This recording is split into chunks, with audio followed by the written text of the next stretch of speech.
So, Wave 2. Wave 2s are very short normally and with a reasonable pullback, so low volumes for us and not really a lot happening. So what I've decided with this video was to add to it a story about why I run and do the crazy things that I do. So this one's a little bit of both, a little bit about Wave 2 and a little bit about why.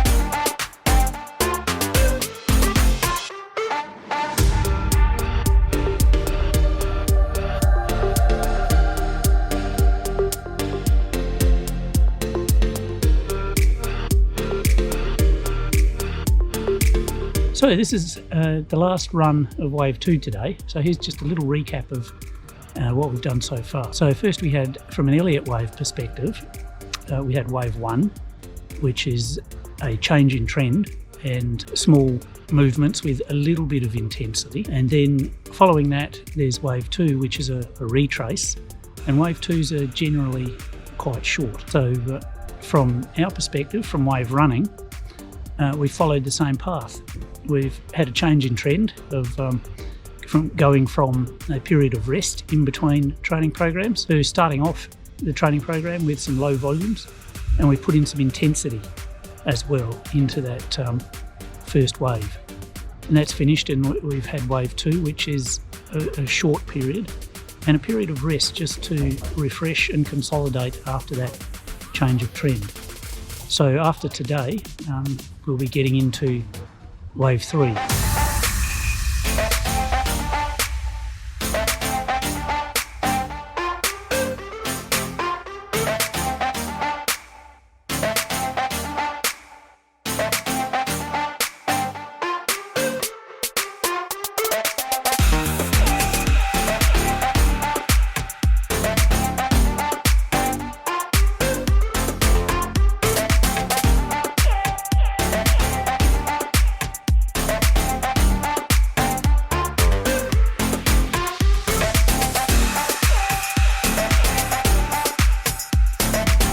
So it's not everybody who just gets up and decides to run marathons, or ultras for that matter, or even 100 milers.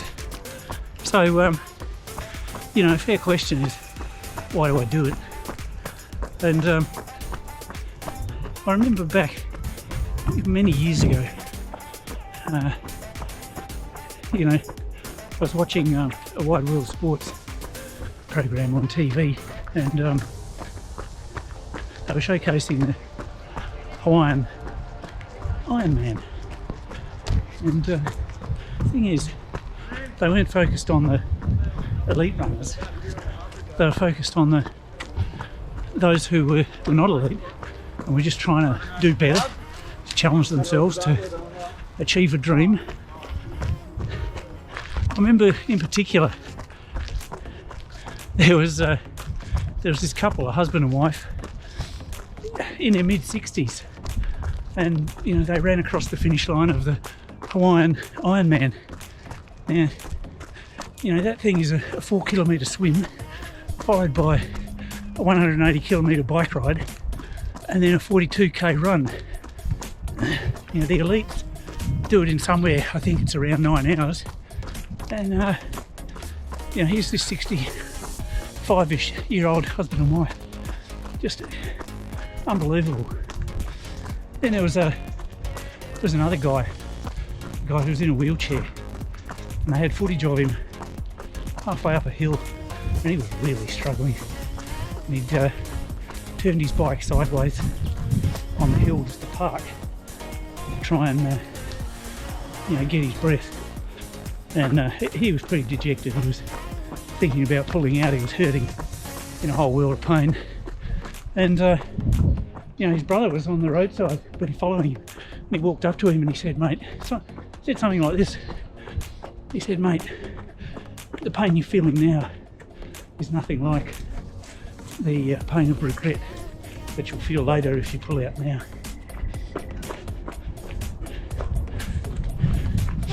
And he pressed on. And then there's footage of him going down the race later and over the finish line in his wheelchair, and I just had tears rolling down my cheeks. So it's not just the elites.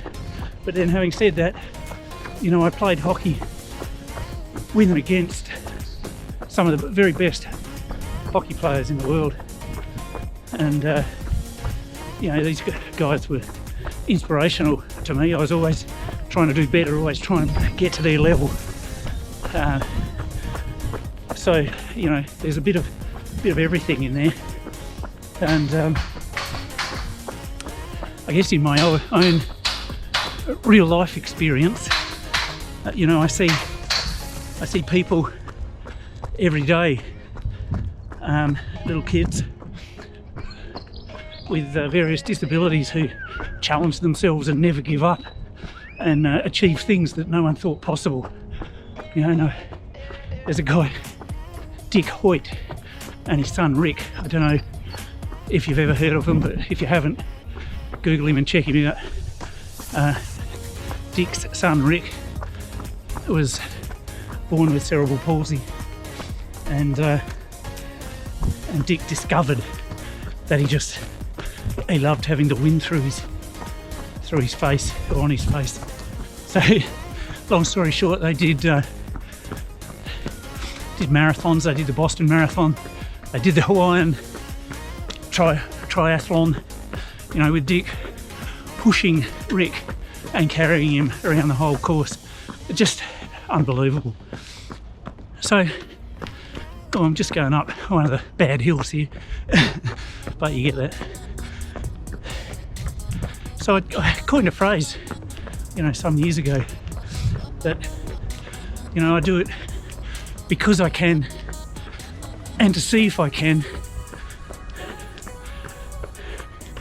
and on the inspiration of those who can't.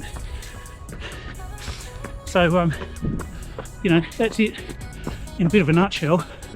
Hope I'm not panting too much going up this hill. But anyway, that's the kind of why I do it.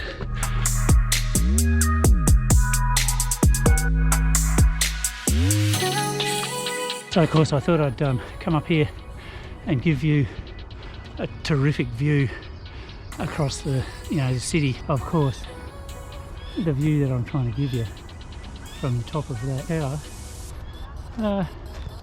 Yep, freaking typical. And it's closed. So can't quite see what I hope to show you.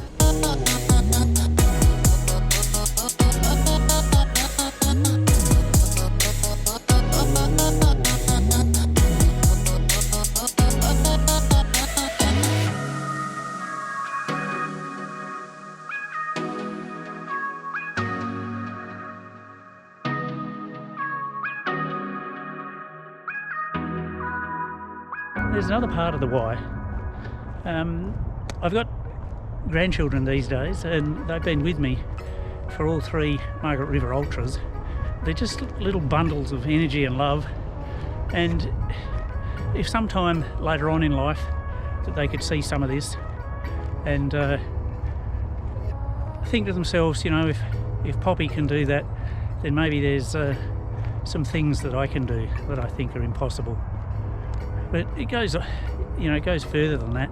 I want that for you out there as well, anybody, frankly. I mean, I was inspired by elite people, but sometimes, you know, we can look at the elites and they're just a little bit too far away, and, you know, we sit on the couch and we think that that's them and it's unachievable for us.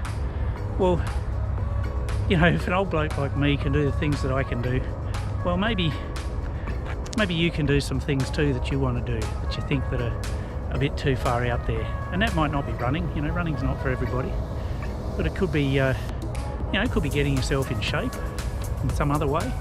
It could be going for a job that you probably didn't think that you could get. It might be, studying a course that everybody tells you you're not able to do. It's too hard. Like, don't let people put those limits on you. You know, if anything I'm doing here can inspire you, like that 60 20-ish year old couple that did the Hawaiian triathlon. Well, you know, just get out there and do it, and see what you can do. You know, because you can, or maybe to see if you can, or maybe just because there are others that can't. So that's pretty much it. That is it for Wave 2. I'm feeling more rested than I was at the end of Wave 1, thankfully. And now we get into Wave 3. So Wave 3, those are powerful. So I'll be putting in some intensity, or in my case, insanity. I'll need to get some hill work done, so I'll get up to the Bibbulmun track and do some of that. And then at the end of Wave 3, I'll be doing an 80k long run. One of my biggest ones in preparation for the feral pig. So come with me, and that's it for now. Until next time in Wave 3, just keep going.